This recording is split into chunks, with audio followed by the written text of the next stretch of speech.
स्वागत है इस नए विश्लेषण में। आज हम एक बेहद रोमांचक सफर पर निकलने वाले हैं, एकदम माइक्रो लेवल से, यानी एक छोटे से एटम से शुरू करके सीधा अपने रोजमर्रा के इलेक्ट्रॉनिक डिवाइसेस तक जाएंगे। ये एक ऐसा सफर है जो साइंस के असली जादू को हमारे सामने खोल कर रख देगा। तो चलिए बिना देरी किए शुरू करते हैं।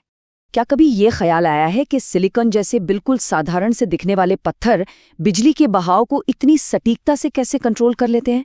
मतलब बाहर से देखने पर यह किसी जादू जैसा लग सकता है, लेकिन इसके पीछे प्योर साइंस और एटॉमिक फिजिक्स का कमाल छिपा है। और आज हम इसी रहस्य की तह तक जाने वाले हैं। आज की चर्चा के मुख्य 5 पड़ाव होंगे। पहले हम एटम के स्ट्रक्चर को समझेंगे, फिर सेमीकंडक्टर्स के उस खास स्वीट स्पॉट पर बात करेंगे। इसके बाद जानेंगे कि डोपिंग से सिलिकॉन को कैसे हैक किया जाता है, पीएन जंक्शन कैसे बनता है, और आखिर में देखेंगे कि एक असली सर्किट में डायोड कैसे काम करता है। पहला पड़ाव, एटम की संरचना। चलिए इसे एकदम बेसिक लेवल से समझते हैं। यहाँ हम एक एटम का बेसिक स्ट्रक्चर देख सकते हैं। सेंटर में वो पॉजिटिवली चार्ज्ड न्यूक्लियस है और उसके चारों तरफ जो चक्कर काट रहे हैं वो हमारे नेगेटिवली चार्ज्ड इलेक्ट्रॉन्स हैं। यूनिवर्स के हर मैटर का यही फाउंडेशन है और हमारे आज के इस पूरे डिस्कशन की नींव भी यहीं से शुरू होती है। अब इसमें सबसे ज्यादा ध्यान देने वाली चीज है वैलेंस इलेक्ट्रॉन। ये वो इलेक्ट्रॉन्स हैं जो एटम के सबसे बाहरी शेल में बैठे होते हैं। न्यूक्लियस से दूरी जितनी ज्यादा होगी, इनकी एनर्जी भी उतनी ही ज्यादा होगी। दरअसल यही बाहरी इलेक्ट्रॉन्स डिसाइड करते हैं कि कोई एलिमेंट कैसा बिहेव करेगा। सच कहें तो आज की हमारी इस चर्चा के असली स्टार यही वैलेंस इलेक्ट्रॉन्स ही हैं। आगे बढ़ते हैं दूसरे हिस्से की तरफ, जहां हम सेमीकंडक्टर्स के उस परफेक्ट स्वीट स्पॉट को एक्सप्लोर करेंगे। यहाँ 2 अलग अलग सिचुएशंस का बड़ा ही इंटरेस्टिंग कॉन्ट्रास्ट है। बाएं तरफ देखिए एब्सोल्यूट 0 टेम्परेचर पर सिलिकॉन का क्रिस्टल। इतनी भयंकर ठंड में हर एक इलेक्ट्रॉन अपने कोवेलेंट बॉन्ड के अंदर बुरी तरह फंसा होता है। वहाँ इलेक्ट्रिक फील्ड भी लगा दें तो कुछ नहीं होगा, ये पूरी तरह से एक इंसुलेटर बन जाता है। लेकिन दाएं तरफ का नज़ारा बिल्कुल अलग है। जैसे ही हम एम्बिएंट यानी नॉर्मल टेम्परेचर पर आते हैं, थर्मल एनर्जी के कारण इलेक्ट्रॉन्स को एक जबरदस्त ताकत मिलती है। वो अपने बॉन्ड्स तोड़कर बाहर उछल पड़ते हैं और अपनी जगह पर एक पॉजिटिवली चार्ज्ड होल छोड़ जाते हैं। और बस यही वो पल है जो हमें सेमीकंडक्टर्स के उस स्वीट स्पॉट तक ले जाता है। देखिए, इंसुलेटर्स में बैंड गैप एनर्जी बहुत ज्यादा होती है, करीब 3 से 6 इलेक्ट्रॉन वोल्ट्स तक। इसलिए नॉर्मल रूम टेम्परेचर पर उनमें कोई फ्री इलेक्ट्रॉन्स नहीं होते। लेकिन सेमीकंडक्टर्स की बात ही अलग है। इनका बैंड गैप लगभग 1 इलेक्ट्रॉन वोल्ट के आसपास होता है, एकदम परफेक्ट। ये एनर्जी इतनी काफ़ी होती है कि रूम टेम्परेचर पर ही कुछ इलेक्ट्रॉन्स आज़ाद हो जाते हैं और करंट फ्लो होना शुरू हो जाता है। अब इस लंबे चौड़े फॉर्मूले को देखकर बिल्कुल घबराना नहीं है। ये इंट्रिंसिक कैरियर कॉन्सेंट्रेशन का फॉर्मूला है। आसान भाषा में समझे तो ये मैथ सिर्फ इतना बता रहा है कि एक खास टेम्परेचर और मटेरियल प्रॉपर्टी के हिसाब से क्रिस्टल के अंदर कितने फ्री इलेक्ट्रॉन्स मौजूद होंगे। मतलब यहाँ कुछ भी रैंडम नहीं हो रहा है, ये पूरी तरह से प्रिडिक्टेबल और सॉलिड साइंस है। चलिए उस थ्योरेटिकल मैथ्स को थोड़ा असल दुनिया के डेटा से जोड़कर देखते हैं। अलग अलग सेमीकंडक्टर्स जैसे सिलिकॉन, गालियम आर्सेनाइड और जर्मेनियम, इन सब की अपनी अपनी बैंड गैप एनर्जी और कॉन्स्टेंट्स होते हैं।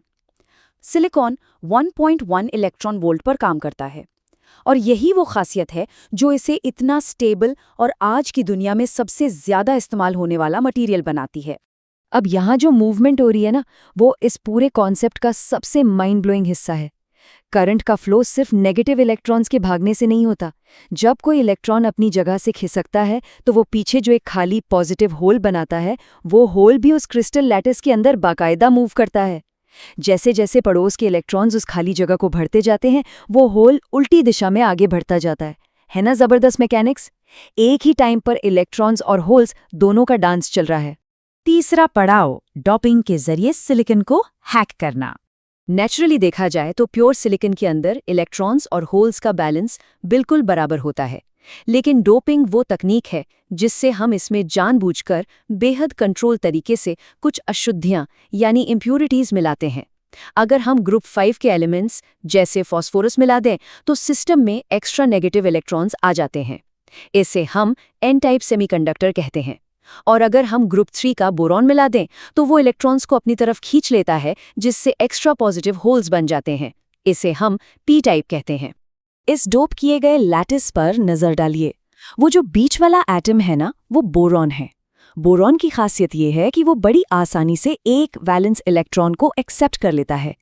इसका नतीजा, वहां परमानेंटली एक पॉजिटिव होल क्रिएट हो जाता है। सोचिए, बस इस एक छोटी सी इम्प्योरिटी की वजह से पूरे के पूरे सिलिकॉन क्रिस्टल का इलेक्ट्रिकल बिहेवियर पूरी तरह से बदल जाता है और वो एक बेहतरीन कंडक्टर बन जाता है। अब आते हैं चौथे सेक्शन पर, पीएन जंक्शन। यहीं से असली इलेक्ट्रॉनिक मैजिक शुरू होता है। इस प्रोसेस को हम ऐसे इमेजिन कर सकते हैं जैसे दो अलग अलग पानी के बीकर्स के बीच की दीवार अचानक हटा दी गई हो। जंक्शन पर पार्टिकल्स तेजी से डिफ्यूज होने लगते हैं। एन साइड के फ्री इलेक्ट्रॉन्स पी साइड भागते हैं और पी साइड की होल्स एन साइड की तरफ।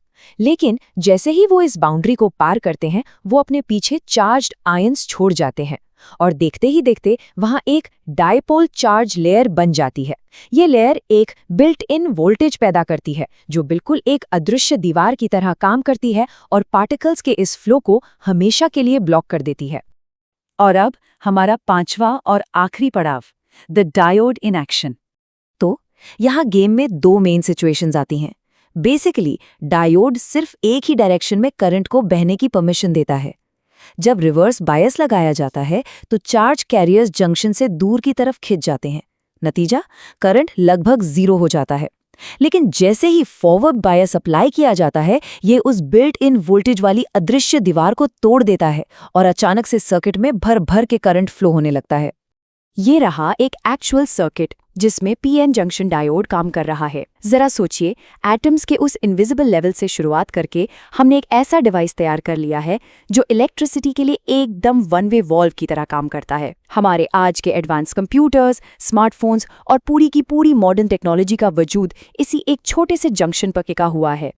तो इस चर्चा में हमने देखा कि कैसे सिलिकॉन के अंदर इलेक्ट्रॉन्स और होल्स के उस अदृश्य डांस को कंट्रोल करके हमने पूरी डिजिटल दुनिया की नींव रखी है। अब इस सफर को खत्म करने से पहले एक सवाल सोचने के लिए छोड़ जाते हैं।